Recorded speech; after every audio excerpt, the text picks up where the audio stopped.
Okay, so um, I'm gonna review Ocarina of Time. I played this before. I actually have like fond memories of Ocarina of Time. I used to borrow my PlayStation 2 for a Nintendo 64, and we kind of switched around like that. And I got to play Ocarina of Time, and they got to play PlayStation 2, so it was kind of fun. But so I have beaten this on a real Nintendo 64. I remember the analog was terrible because you have to push it because it was so tired. But it's a good game. Now the question is whether this game has aged well because it's an old game, and there's lots of box pushing. Like there's lots of pushing boxes around. Like that's the whole entire game almost. But I do think one of the pros is that it does present it in a very fun way. You really feel the magic of this game, the way that it's presented. So it's not a terrible game. But it is hard to rate it though, because it's just a game for a time, and it still holds up in terms of presentation.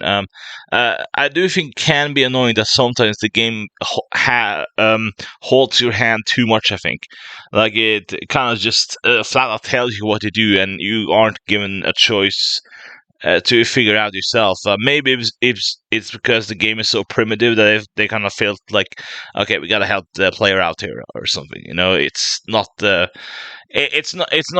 It was a limitation to what you could do with this type of game back then. Like it's not now where you have all this technology and hardware to really make a game feel alive in a 3D environment.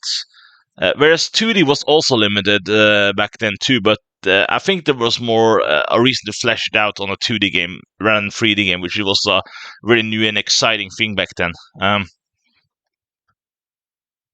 So my rating, I think, will be a 7 out of 10. It's a good game, but I don't think it's better than Wind Waker. Wind Waker, I think, has aged the best of all games back then. Maybe I'm a little bit harsh on it now because the game broke me. The game broke. Like I got a message on my GameCube saying this game cannot be saved, and I just ending it there. Like I can't. I can, I guess, play it, but I just don't want to when the game kind of just stops on me. It's just that doesn't motivate me that much. I just got done with the child link, and I was gonna go with the adult link once I sold the masks, but nah, the game just said screw that. Let's just end it here. But I have originally played it. It's just been a long time since I played it now. But I do think the presentation is honestly the most pro of this game. Like I also think the interactions can be kind of cool. When you go and talk to villagers and they have a different reaction, that one is also kind of awesome. But I just don't think it's as good as Wind Waker, because at the time I think. What was why people wanted Ocarina of Time or games like this after that, because they had so much epic proportions. Like you had to face a foe, you had to you had to you also had some limited choices too. Like sometimes you got like a choice to answer like some weird questions that people will ask, and it kind of felt like you're actually there.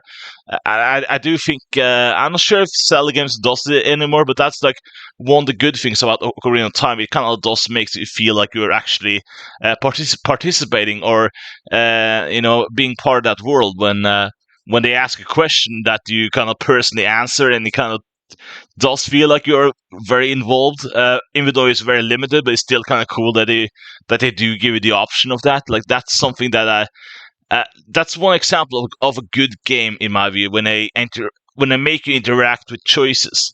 Like this is actually kind of cool. That's one of the pros that I like about this game. For the gameplay, it's definitely not better than Wind Waker. Wind Waker just perfected everything this game had. And I was also one of those suckers who thought that Wind Waker looked terrible when I heard about it. Like I thought the graphics was way cooler on the Nintendo 64 back then, because it looks realistic. But in terms of what has held up, what do you think has held up better, the Nintendo 64 graphics or the GameCube one from Wind Waker? I mean. Like the art style itself has made this game held up so highly and so perfectly. Like that's the thing with Wind Waker. It's just you could release this game as it is on GameCube now, and it will feel like a new game. Like it would not feel outdated at all. Like that's the one thing about Wind Waker is that it's just insanely well designed game. Um, so yeah, I was just judging the cover by the book, like many people back then, because we thought Ocarina of Time was just looking so awesome, and we wanted more of that. So obviously, when we saw Wind Waker, we just thought it looks awful. But now people are the opposite. I think now people are like Ocarina of Time has aged worse than Wind Waker, because Wind Waker just plays well, and it just is so cool. Um, but Ocarina of Time is not a terrible game. It's just slightly dated, but it does have the charm of a good Zelda game. Like the way you interact with people, I think is honestly very cool, and I just do think it's presented very well despite the limitations. I think the only place that does feel slightly empty is the overworld because you kind of are building up from point A to point B from locations, and it does go faster when you get the horse either way. When you get like a pony or something, so it does go faster that way. Or teleportation, that's also one thing. But yeah, it's still a solid game. It's just it's not the best one, but it's still a good game. So yeah, 7 out of 10 is my rating for Ocarina of Time. Thank you for listening, and bye.